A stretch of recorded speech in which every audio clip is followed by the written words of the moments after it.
Boa noite. Antes de nós começarmos a discorrer sobre o nosso tema do pré-projeto, primeiramente eu vou apresentar cada um dos integrantes do grupo, que apesar de eu estar aqui apresentando, eles também fizeram parte e sem eles o pré-projeto não seria possível. É a Beatriz Almeida da Silva, a Bruna de Souza Silva, Robson Luiz da Silva, Thaís Silva de Souza e eu que sou a Samanta Ferreira Viana. Enfim, o nosso pré-projeto ele vai abordar a importância das novas práticas de compliance na administração de empresas hoje.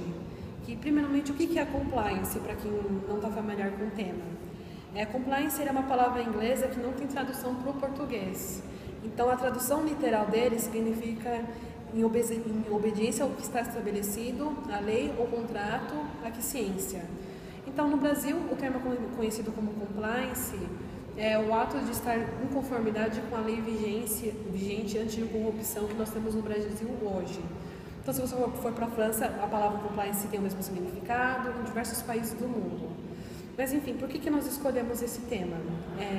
Hoje, se você ligar a TV, você vai ver diversas reportagens a respeito do Petrolão, do Mensalão, da Operação Lava Jato, da Operação de Passadina, que todas elas têm em comum é o fato das empresas privadas ou públicas envolvidas nesses atos, delas não estarem em conformidade com a lei que foi sancionada em 2014, que já foi sancionada porque o Brasil estava sofrendo pressão da ONU e da OEA, que, fazendo uma citação da Cláudia Rondon a respeito do tema, ela fala que um dos principais legados da chamada Operação Lava Jato para o Brasil deverá ser a profunda transformação da cultura corporativa por meio da adoção e do aprimoramento consistente de políticas e programas de compliance, expressão que em inglês resume em um conjunto de virtudes, entre as quais éticas, transparência e conformidade com as leis e normas em vigor. Então, o compliance ele é a parte de estar com conformidade com a lei anticorrupção, que foi uma lei sancionada em 2014 pela Dilma, justamente para mudar a forma que as empresas mostram a transparência das suas transações perante todo mundo.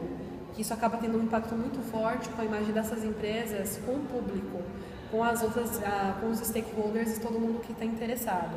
Então, fazendo uma citação do Fábio Selroche, de 2014, ele fala que todos sabemos que a corrupção é destrutiva para o país, pois gera pobreza, aumenta a desigualdade social e reduz a qualidade de serviços e produtos para a sociedade.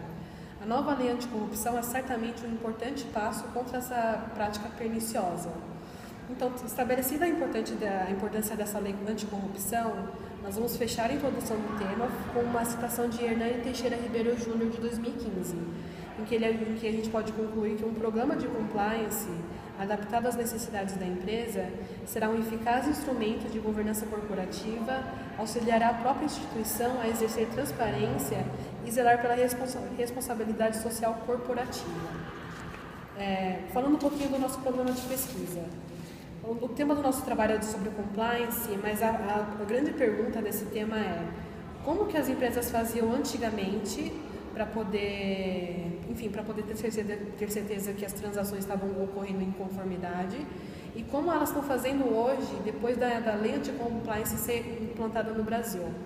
Então, para discorrer um pouquinho a respeito desse problema de pesquisa, nós vamos fazer uma citação de Sanches Ji-won Lee, de 2014, em que ela afirma que, dada a importância do tema e a fim de demonstrar a sua idoneidade em situações de penalidade, as empresas devem adotar práticas internas para coibir a prática de corrupção mediante estabelecimento de programas de compliance. Então, a gente vai estudar esses programas hoje, quais são eles e como que as empresas faziam antigamente para poder se assegurar de que as transações estavam lícitas ou não. E como isso mudou com a lei anticorrupção. Então, fazendo mais uma citação de Gustavo Nogueira, de 2014, ele fala que pensar na implantação de um programa de compliance é ter em mente seu caráter multidisciplinar e, com isso, estar consciente de desafios no alinhamento dos diversos canais de comunicação da empresa. Esses precisam estar receptivos e convencidos da importância dessa ferramenta de gestão corporativa. De outra ponta, é certo que o programa de compliance precisa ser efetivo, de sorte que, se for apenas concebido no universo formal, ou seja, traduzido apenas em códigos ou protocolos positivados, não se prestará seu fim almejado, sobretudo aquele previsto no inciso 8 do artigo 7 da Lei de 12.846 de 2013, que é justamente a Lei Anticorrupção, que entrou em vigor e que foi feita em 2013, mas entrou na legislação a partir de 2014. E para a gente alcançar esse objetivo, o que nós faremos? Nós faremos uma linha do tempo, vendo quando que o jogo mudou, quando que a lei anticorrupção foi fundamentada, como que elas faziam antigamente e como que as empresas começaram a se portar depois dessa lei. Então, o que a gente vai fazer para conseguir alcançar esse objetivo no nosso TCC? Nós vamos estudar o código de conduta elaborado pelas empresas estudadas nos dias de hoje, as alterações que o mesmo sofreram após a lei anticorrupção entrar em vigor. Nós também vamos estudar a legislação vigente no que diz respeito ao Código de Ética e Compliance. Nós vamos analisar as maneiras que as empresas utilizam para assegurar que todos os funcionários estão cientes do Código de Conduta, políticas anticorrupção e atitudes que são consideradas antiéticas por parte dos gestores e administradores da organização, e como as mesmas realizavam este monitoramento antes da implantação da lei anticorrupção. Além disso, nós também vamos colher, através de estudos de caso e pesquisa organizacional, se tais medidas estão sendo obedecidas pelos colaboradores, como que as empresas conseguem mensurar se os funcionários realmente eles estão em conformidade ou não com o código de conduta aplicado pelas empresas. E além de tudo isso, nós vamos estudar as medidas que são tomadas em casos de não conformidade por parte dos funcionários, como elas aplicariam as penalidades antes e como que elas aplicam agora em relação a respeito dessa não conformidade. A justificativa, eu acredito que seja essa mudança na administração que nós tivemos depois da lei entrar em vigor. Então, só para citar um pouquinho da lei que nós já mencionamos aqui no trabalho. O primeiro artigo, ela fala que essa lei dispõe sobre a responsabilização objetiva, administrativa e civil de pessoas jurídicas pela prática de atos contra a administração pública, nacional ou estrangeira. Aplica-se o disposto nessa lei às sociedades empresárias e às sociedades simples, personificadas ou não, independentemente da forma de organização ou modelo societário adotado, bem como quaisquer fundações, associações de entidades ou pessoas ou sociedades estrangeiras que também tenham sede, filial ou representação no território brasileiro, constituídas de fato ou de direito, ainda que temporariamente. Então, essa lei ela não vai apenas ser aplicada para empresas nacionais, ela também, todas as multinacionais que tiverem filial ou sede no Brasil, elas vão ter que obedecer à lei que está sendo aplicada em vigor hoje no Brasil. Então, só para a gente finalizar, depois do reconhecimento dessa lei, uma citação de Fábio Haddad, de 2016, que é gerente de compliance na consultoria e especialidade de compliance da ICTS, em que ele fala que muitas empresas brasileiras ainda não têm praticamente nada implementado na área de compliance. Algumas têm apenas um código de ética e às vezes um canal de denúncias interno, mas desde o começo da Operação Lava Jato tem havido uma procura muito grande para realmente implantar um programa efetivo de compliance como a lei exige. E já há nas companhias trabalhando nisso. Então, assim, mesmo as empresas que não estão de fato ainda não têm um programa de compliance estruturado nelas, elas estão buscando incorporar esse tipo de estrutura justamente depois de todos esses escândalos que a gente está vendo no noticiário no dia de hoje. Porque ele só mostrou como é importante que as empresas tenham esse tipo de transparência.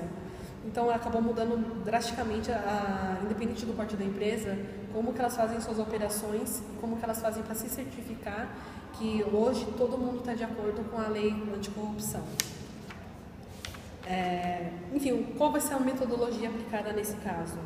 Nós faremos pesquisa documental, que vai ser a análise de documentos, a variante mais antiga para realizar pesquisa, especialmente no que diz respeito à revisão da literatura. Essa foi uma citação de Gunter de 2016 a respeito da pesquisa documental, e falando um pouquinho de uma citação do Godoy de 1995. Os documentos também podem ser classificados como os primários, que são aqueles produzidos por pessoas que vivenciaram diretamente o evento que está sendo estudado. Então, nós vamos pegar várias vários pontos de vista de diversos autores sobre o tema, compará-los e aplicar no programa de pesquisa elaborado pelo trabalho. Ver como que eles pensam, ver, enfim, como que o compliance está estruturado nos dias de hoje. Além da pesquisa documental, nós faremos um estudo de campo, que, segundo o Gil, em 2008, o estudo de campo procura o aprofundamento de uma realidade específica, é basicamente realizada por meio de observação direta das atividades do grupo estudado, de entrevistas com informantes para captar as explicações e interpretações do que ocorre naquela realidade.